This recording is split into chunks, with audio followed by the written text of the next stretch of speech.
Il-Kummissjoni Ewropea akkużat lill-Gvern li mhux qed jipproteġi liċ-ċittadini Maltin mit-tniġġis li ħirex mill-Power Station tal-Marsa u widbitu biex fi żmien xahrejn jibgħat dettalji dwar monitoraġġ ta' dan it-tniġġis.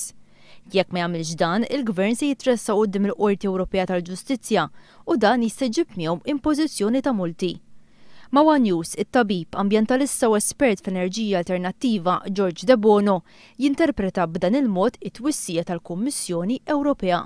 Of pollution must be taken seriously, as it has both short-term and long-term harmful effects on people's health. George De Bono jiddeskrivi l-effetti ħżina ħafna li jħalli fuq is-saħħa it-tniġġis li joħroġ mill-power station.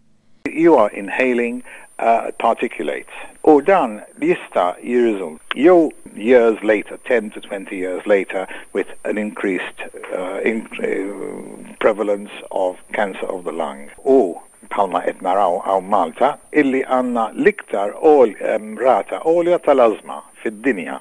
L-alternattiva ta' power station li taħdem bil-heavy fuel oil f'Delimara qed tkun deskritta bħala ġennata minn George De Bono.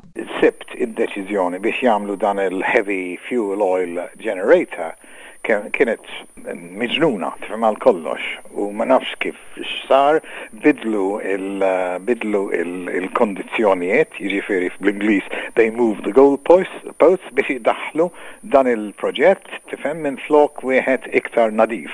De Bono jemmen li dan kollu sar biex il-Gvern jifranka l-flus u li iżda se jħallsu għalih in-nies b'saħħithom. Kważi jiġi putting money before people or before people's health. Fi sqarrija l-kelliem laburista Leo Brincat sqar li dak li qalet il-Kummissjoni Ewropea lill-Gvern Malti huwa ċertifikat tal-apatija, indifferenza, ineffiċjenza u ppjanar ħażin ta' Gonzi PN. Minkejja il-Power Station tal-Marsa supposti la magħluqa, minn meta fetħet dik l-antika ta' Delimara, il-Gvern spiċċa b'daru mal-ħajt jgħid Leo Brincat, anki għal fatt li l-interconnector bejn Malta u Sqallija għad baqalu xhur biex jitħall.